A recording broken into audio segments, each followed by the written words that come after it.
Using a leash dog to recover big game animals is a fairly new concept in North America. In Europe, much more emphasis has been placed on recovering wounded game, and there is a long history of using scent-trailing dogs for big game recovery. Michael Schneider, owner of United Guide and Outfitter in British Columbia, Canada, believes that using a scent hound to recover big game animals is the proper and ethical responsibility of a hunter, and that a well-trained recovery dog is especially useful to a guide or outfitter.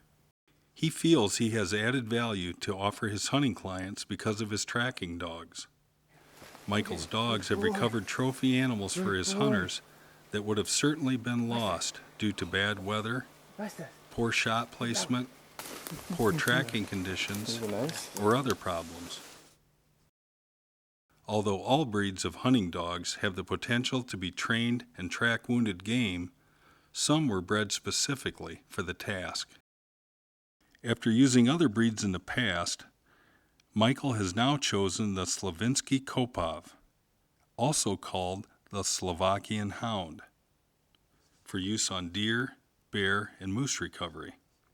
These are calm, intelligent, mild-mannered dogs, bred to bay an animal, not to fight it. Training begins at the puppy stage, when the dog is encouraged to follow a dragged food trail to claim its food reward. As the puppy progresses, the trails are lengthened and changed from a food trail to a blood trail or scent trail. The dog's reward is then positive reinforcement and praise from the dog handler. Michael uses a pair of specially designed shoes, which an actual deer foot can be clamped under, to make a realistic trail for training purposes. The collar is, there's a few things that are important about it. One is that it's wide, so it doesn't, hurt the dog when he pulls hard. The swivel where it's connected is not directly opposite to where you close the collar, because then it'll pull on here, right? So this way, when the dog leans into it, he has just the width of the leather. So it swivels, so he can turn and jump around, whatever. It won't twist the lead. I think they're about 25 feet long, which makes it easy. You just drop them on the ground and the dog goes through some brush and you just walk around and pick it up again. So you always have the dog on the leash. In there, maybe, 150 yards. In a hunting situation, it is best to wait for a few hours after an animal has been shot before taking up the trail. This allows the wounded animal time to weaken or die, as well as letting the animal's scent disappear from the air. The dog will then work that individual animal's track left on the ground. This way, the dog can stay on the right trail even if other animals have crossed the track. Variables such as humidity and temperature can make a difference in how well a dog can follow a track, but a good dog will have no trouble following a day-old trail. The dog handler and his dog have a special relationship. The dog's behavior on the trail will tell you a lot too, and the better you know your dog, the better you know, is he still on the trail or is he just taking me for a walk here down something else? And the more you get to know him, the more time you spend with him, and the more you practice, the more you'll recognize these signs. You'll look for confirmation that you're on the trail at all times. You try to find blood, hair, something that'll confirm you're still on the trail. The slower the dog works, the higher the chance that he won't lose the trail or make a mistake and overrun it.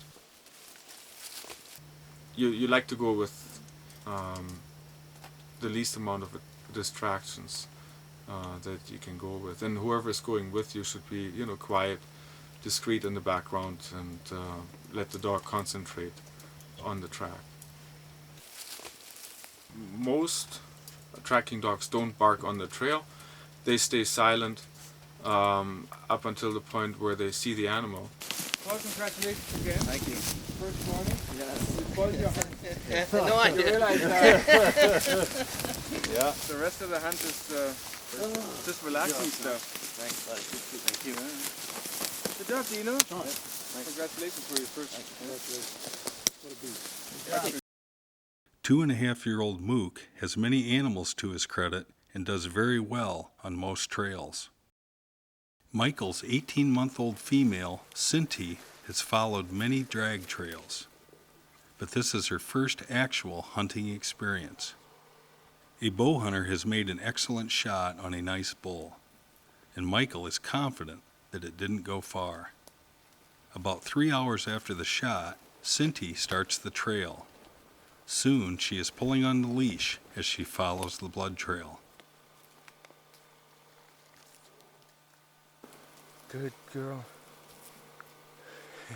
Michael is pleased when she finds the arrow. Good girl. Oh yeah.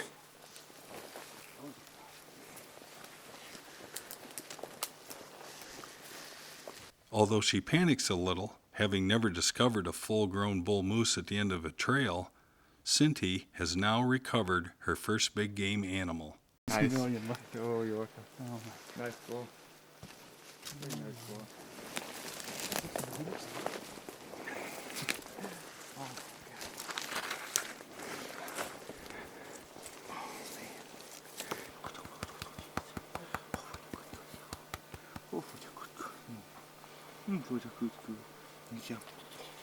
Look at the legs.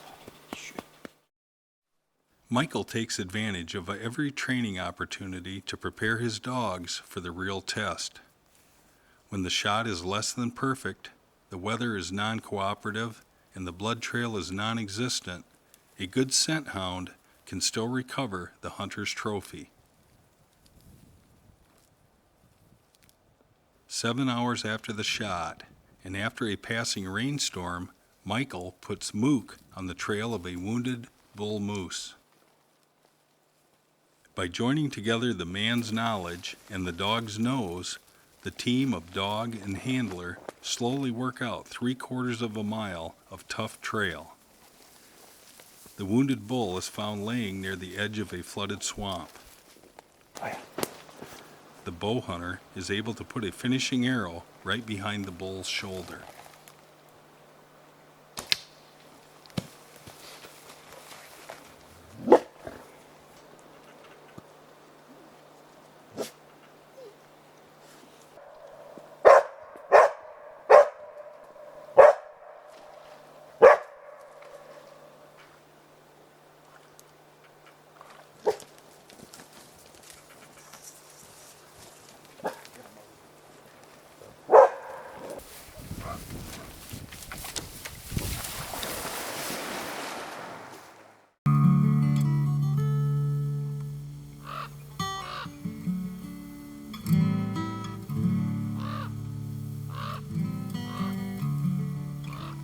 A hunter's trophy is recovered that may have been lost without a scent-trailing dog.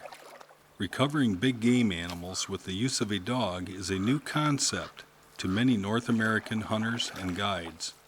Perhaps enough interest will surface in the future to make this method more widely used and accepted.